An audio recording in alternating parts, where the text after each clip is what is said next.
दोस्तों आज मैं लेकर आया हूँ शर्लक होम्स की लव, डायमंड और धोखा, जिसका अनुवाद और रूपांतरण किया है तरुण कुमार वाही ने और आवाज़ जावेद अख्तर की। तो आइए रहस्य एवं रोमांच से भरपूर सदाबहार कहानी को सुनते हैं। लव, डायमंड और धोखा, the adventure of the beryl coronet. फरवरी महीने की वह ठिठुरती सुबह। एक दिन पहले ही भारी बर्फबारी हुई थी। बेकर स्ट्रीट और उसके आसपास का पूरा क्षेत्र बर्फ की सफ़ेद चादर से ढक गया था। इस समय आकाश साफ था। नीले आकाश पर सूरज किसी ताज के समान चमक रहा था। बर्फ पर पड़ती हुई सूर्य की तेज़ किरणें ऐसी चमकदार झिलमिलाहटें पैदा कर रही थीं कि जैसे चारों ओर हीरे के नन्हे नन्हे टुकड़े बिखेर दिए गए हों। नज़ारा निसंदेह खूबसूरत था। प्रकृति ने दिल खोलकर प्राकृतिक सौंदर्य बिखेरा था। सड़क के दोनों ओर बने फुटपाथ भी बर्फ से ढक चुके थे। सड़क के ऊपर से ट्रैफिक के निकलने के लिए बर्फ को साफ कर दिया गया, पर फिसलन अभी भी थी। ट्रैफिक के टायरों के लिए तो उस फिसलन भरी सड़क पर ग्रिप बनाना आसान था, लेकिन उस पर पैदल चलना खतरे से खाली नहीं था। पाँव कभी भी फिसल सकते थे, हड्डी कभी भी टूट सकती थी।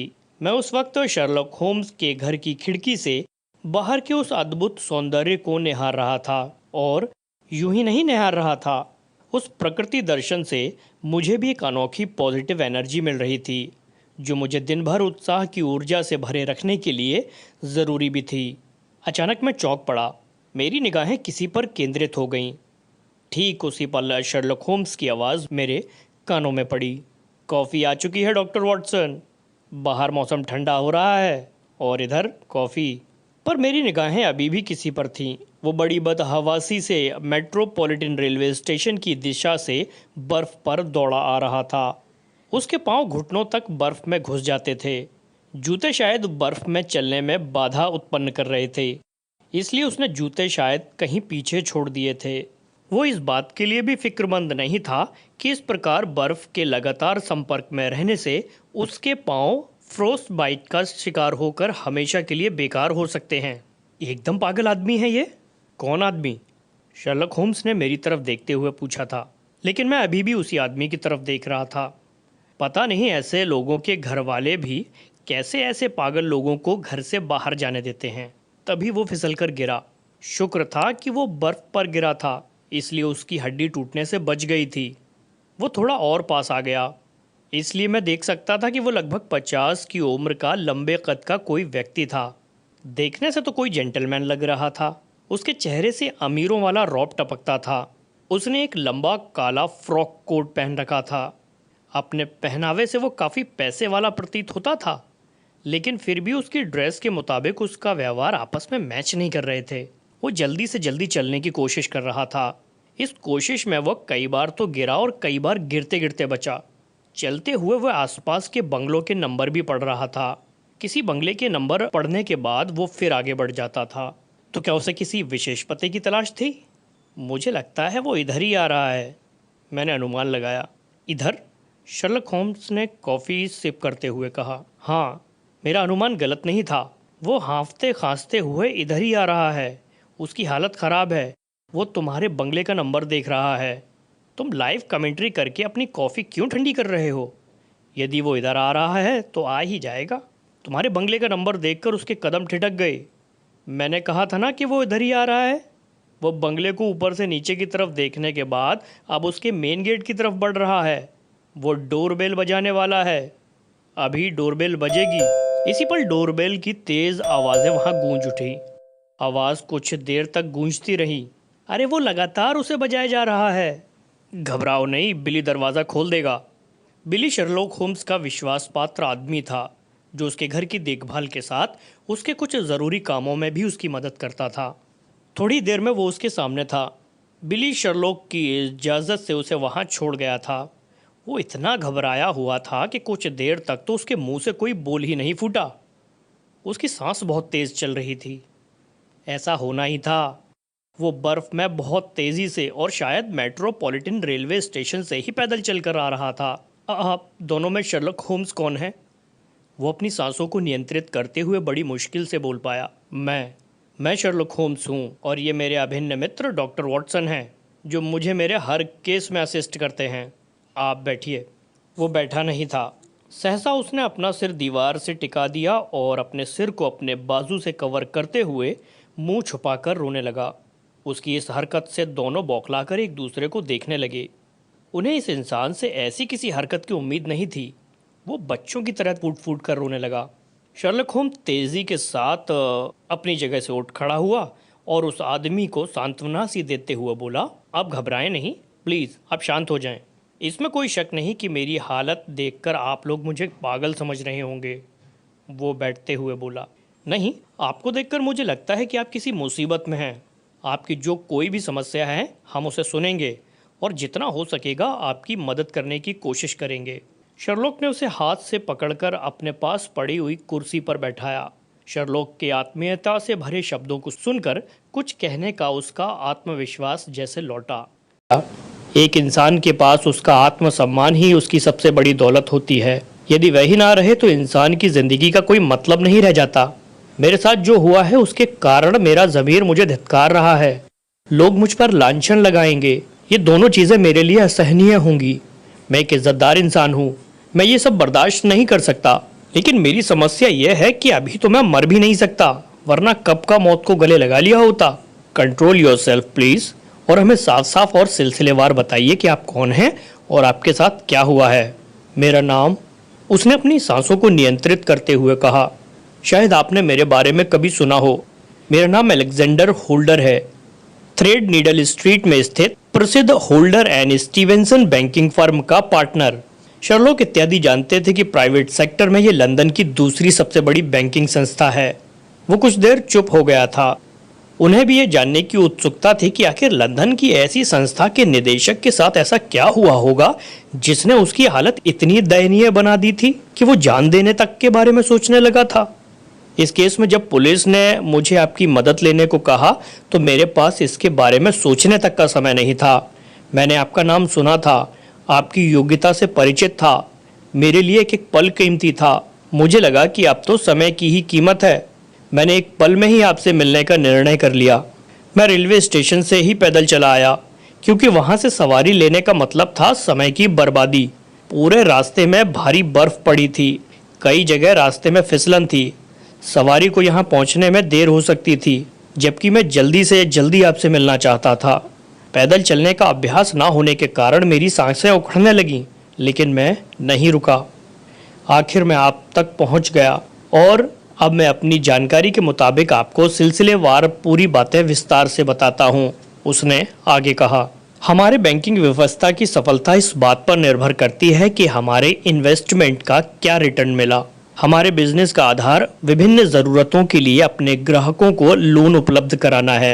लोन की सेफ्टी के लिए कस्टमर द्वारा रखी गई सिक्योरिटी मायने रखती है।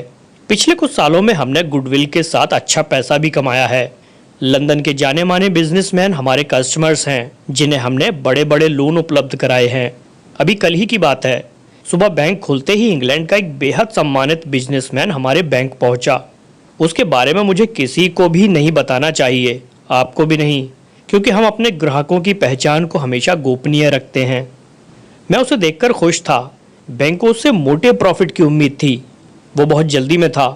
वो किसी औपचारिकता की बातों में ना पड़कर सीधे मुद्दे की बात करना चाहता था।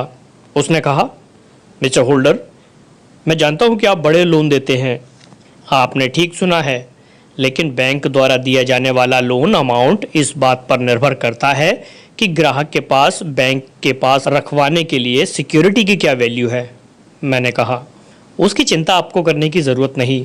मुझे वास्तव में 50,000 पाउंड की तुरंत ज़रूरत है। हालांकि मैं चाहूँ तो इस अमाउंट का 10 गुना भी अपने फ्रेंड्स या रिश्तेदार से ले सकता हूँ, लेकिन मेरी मजबूरी है कि मैं ऐसा नहीं कर सकता, क्योंकि इसके लिए मुझे उन्हें शायद धन की ज़रूरत की मजबूरी बतानी होगी, जो शायद मेरे लिए बिल्कुल भी संभव नहीं होगा। हाँ, ये आपने ठीक कहा। बैंक को आपकी उस पर्सनल डिटेल में कोई दिलचस्पी नहीं होगी। आपको लोन मिल सकता है। वैसे बाय द वे, आपको लोन कितने समय के लिए चाहिए? सिर्फ 1 सप्ताह के लिए। Only for 1 week? हाँ, अगले सोमवार को मैं पूरे ब्याज सहित आपका लोन चुकता कर दूंगा।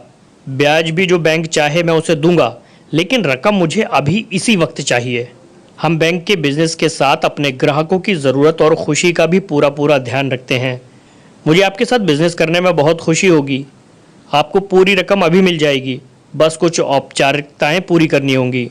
मैं जानता हूँ आप सिक्योरिटी के बारे में जानने के लिए उत्सुक हैं। मैं वास्तव में था। उसने अपनी कोट की जेब से एक छोटा नक्काशीदार केस निकाला। मैं जानने को उत्सुक हो रहा था कि उसमें क्या है। उसने कहा, आपने बेरिल कॉर्नेट के बारे में तो ज़रूर सुना होगा। 40 कम 1 39 शानदार हीरों से जड़ा हुआ वह खूबसूरत ताज जिसे एक पब्लिक ऑक्शन में खरीदा गया था। हाँ, उसे मैंने ही खरीदा था। उसने 39 हीरों के झिलमिलाते उस खूबसूरत ताज को उस शानदार नक्काशीदार केस से बाहर निकाला तो मेरी आंखें भी उसकी खूबसूरती को देखकर फटी की फटी रह गईं। मैं अपलक उसे देखता रह गया। वो एक नायाब बेशकीमती ताज था। वो किसी राजा के एम्पायर का ही नहीं बल्कि ज्वेलरी की दुनिया का भी अद्भुत ताज ही था। उसमें से अद्भुत बैंगनी किरणें फूट रही थीं। उसकी सही कीमत का पता होना तो दूर, उसका अनुमान लगा पाना भी शायद कठिन था। तुम्हारे लोन की एवज में मैं इसे तुम्हारी सिक्योरिटी में छोड़ता हूँ। उसने उस बेशकीमती ताज को मेरे हाथों में दे दिया। मैं यकीन नहीं कर पा रहा था कि जिसकी एक झलक पाना भी किसी के लिए खुशकिस्मती हो सकती थी, दुनिया की वो नायाब चीज़ बेरिल कॉर्नेट इस वक्त सचमुच मेरे हाथों में था। कुछ देर के लिए जैसे मैं दुनिया ही भूल गया था, लेकिन मैं सपना नहीं देख रहा था। मुझे चुप देखकर उसने कहा, क्या आपको इस पर या इसकी कीमत पर कोई संदेह है? मार्वलस, यह सचमुच शानदार है। मुझे इसकी कीमत को लेकर कोई संदेह नहीं है, लेकिन मुझे एक बात की शंका हो रही है कि इतने अनमोल बेशकीमती चीज़ को मैं इतने छोटे अमाउंट के लिए आपके पास क्यों छोड़ रहा हूँ? यदि ऐसा है तो आपको इस बारे में सोचने की कोई ज़रूरत नहीं। हाँ, यदि इसकी एवज में लोन अमाउंट ज़्यादा है तो आप बता सकते हैं। आप मजाक कर रहे हैं?